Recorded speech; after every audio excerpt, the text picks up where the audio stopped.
नमस्कार, अपोहन हीलिंग्स में आप सबका बहुत बहुत स्वागत है। काफ़ी टाइम के बाद मैं अपोहन हीलिंग्स के लिए एक वीडियो बना रही हूँ। आजकल इनफैक्ट पिछले 3-4 सालों में जब से कोरोना का प्रादुर्भाव हुआ है, हम लोग बहुत एक शब्द जो है हमारे आसपास बहुत सुनने को मिल रहा है हमें।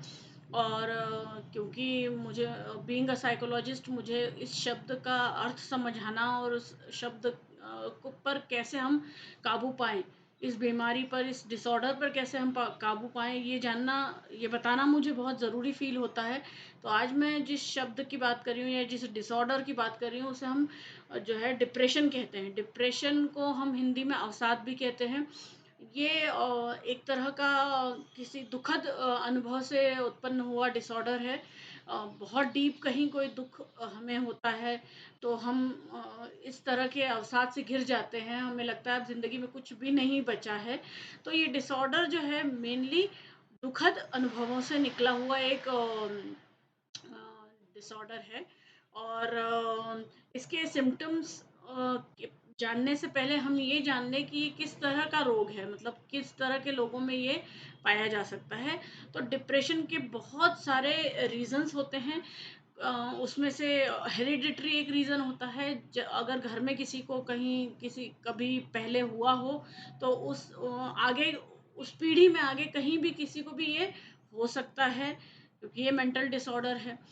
ये भी एक कारण है। हार्मोनल डिसबैलेंस भी एक बहुत मेजर कारण है, जो पुरुषों में भी हो सकता है और महिलाओं में भी हो सकता है।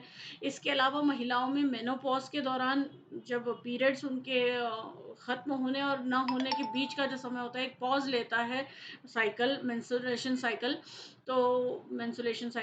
तो वो जो टाइम पीरियड होता है उसमें डिप्रेशन के भाव जागृत होना बहुत-बहुत आम है। जहाँ पर ये फ़ील होता है कि हम लोनली हैं, हमारा कोई नहीं है, हमारी बात नहीं सुनी जा रही है, हम में एंगर डेवलप होता है, हम में मूड स्विंग्स डेवलप होते हैं, हम अपने आप को अलग रखना चाहते हैं, हम कोशिश करते हैं कि सोशली कनेक्ट कम से कम हो। तो ये मेनोपॉज़ के दौरान होता है। गर्भावस्था के दौरान भी औरतों को ये इस टाइप का डिप्रेशन के हल्के से सिम्पटम्स देखने को मिलते हैं, जिसमें उन्हें कई बार अनसर्टेन लगने लगती है ज़िंदगी। अ अ, गर्भावस्था में कई सारे हार्मोनल चेंजेस होते हैं, उस वजह से भी हमें देखने को मिलता है कि जो गर्भावस्था से गुज़र रही जो औरतें हैं, उनमें इस तरह के सिम्पटम्स देखने को मिलते हैं। विथड्रॉल सिम्पटम्स होते हैं, सोशली जो है अपने आप को अलग कनेक्ट ना करने का भी सिम्पटम हम देख सकते हैं। तो ये कुछ कारण हैं। इसके अलावा पीसीओडीज़ में भी बहुत डिप्रेसिव सिम्पटम्स देखने को मिलते हैं। एब्यूसिव रिलेशनशिप्स होती हैं, उनमें या औरतें डिप्रेशन में जा सकती हैं। जो प्रेम संबंध होते हैं, उनमें भी अगर कहीं जो है कुछ इस तरह की इंसिडेंसेस क्रिएट होते हैं जिससे मन दुखी होता है और उससे भी डिप्रेशन में या लोनलीनेस में आदमी चला जा सकता है, औरतें चली जा सकती हैं। तो ये कुछ रीज़न्स हैं।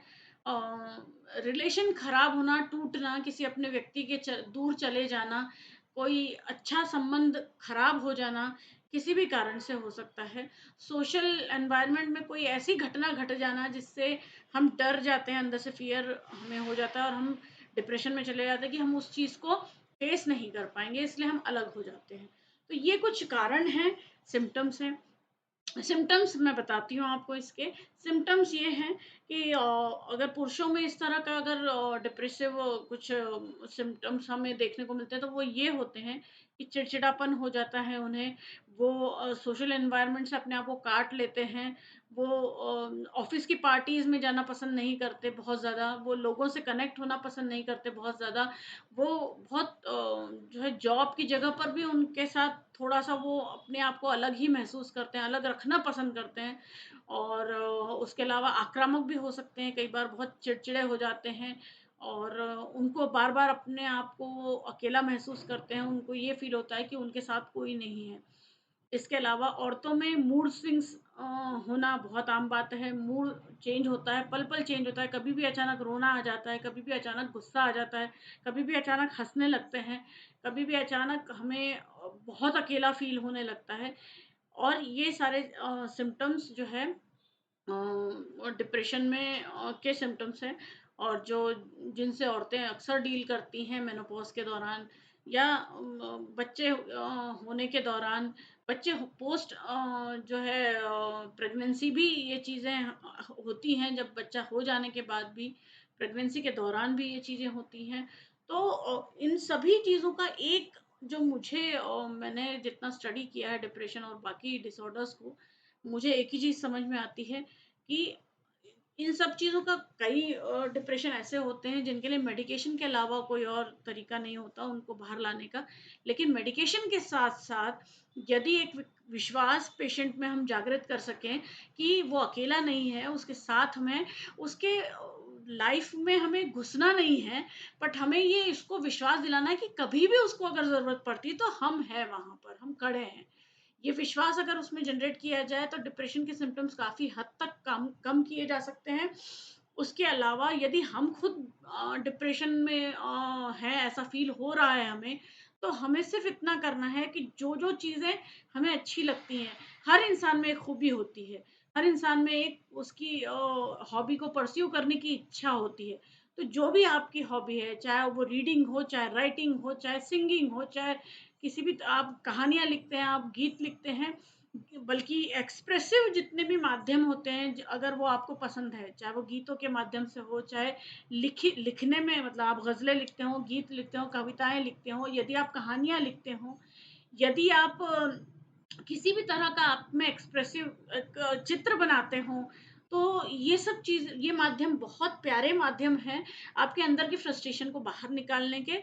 ज़रूर उन चीज़ों को आज़माइए जो आपको पसंद है, वो सारी चीज़ें कीजिए, जो वो सारी है हॉबीज़ को परस्यू कीजिए, जिनके थ्रू आप डिप्रेशन से बाहर आने में आपको जो मदद कर सकती हैं।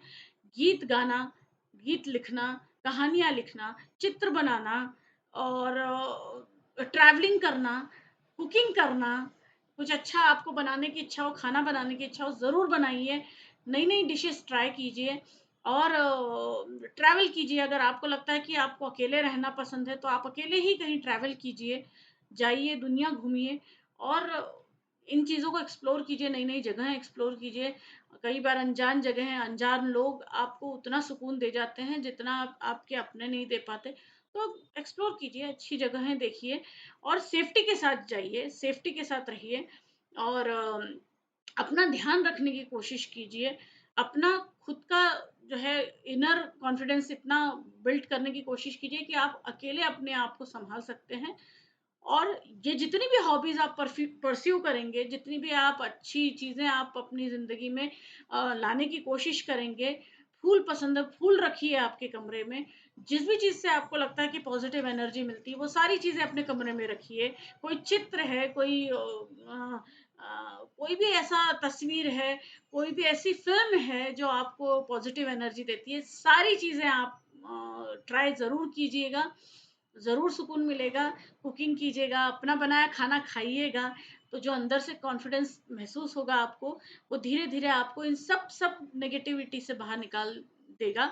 और हम एज़ अ समाज, एज़ अ सोसाइटी, हमारा बहुत बड़ा दायित्व है कि हम इन डिसऑर्डर्स को बिल्कुल भी लाइटली ना लेकर, उनके लिए, ऐसे व्यक्तियों के लिए हम हमेशा खड़े रहें।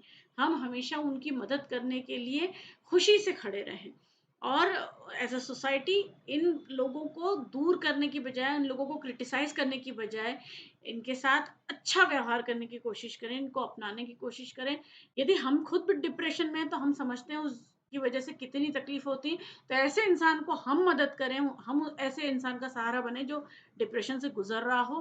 तो हमें कहते हैं ना कि ये बहुत अच्छा गीत भी मैंने सुना है कि तुम बेसहारा हो तो किसी का सहारा बनो, तुमको अपने आप ही सहारा मिल जाएगा। तो ये गीत ज़रूर याद रखिएगा, और ये जो आग अगर आप किसी को हेल्प करेंगे, तो आप अपने आप को हेल्प करेंगे। और अगर नहीं भी आप डिप्रेशन में हैं, अगर आप किसी को डिप्रेशन से बाहर निकालने में हेल्प करते हैं, तो आपको जो सुकून मिलेगा, आप सोसाइटी में एक अच्छा इंसान, अच्छी पर्सनैलिटी को क्रिएट करने में बहुत बड़ा योगदान देंगे। तो मैं अब यहाँ पर अपना ये जो है छोटी-सी टिप्स जो मैं आपको दे रही थी डिप्रेशन से बाहर आने के लिए, वो मैं यहाँ एंड करती हूँ। अगर आपको अच्छा लगा हो तो ज़रूर बताइएगा, और इसके अलावा भी बहुत सारे डिसऑर्डर्स हैं जिन पर हम बात करेंगे, खुल के बात करेंगे और खुश रहेंगे, बहुत खुश रहेंगे। लोगों की ज़िंदगी में खुशी लाएँगे, अपनी ज़िंदगी में भी बहुत सारा सुकून और खुशी लाएँगे, सैटिस्फैक्शन लाएँगे। मैं हमेशा आपके साथ बनी रहूँगी अपोहन हीलिंग्स के द्वारा माध्यम से, और जुड़े रहिएगा। और भी बहुत सारी चीज़ें हैं। हम दोनों सोसाइटी और मैं मिलकर एक चेंज लाने की कोशिश करें, मेंटल डिसऑर्डर्स से लोगों को बाहर निकालने की कोशिश करें, और बहुत सारी पॉजिटिव एनर्जी बिखेरने की कोशिश करें। तो बने रहिएगा अपोहन हीलिंग्स के साथ। नई-नई चीज़ों को हम अनकवर करेंगे और नई-नई चीज़ें सीखेंगे कि ज़िंदगी बहुत आसान है।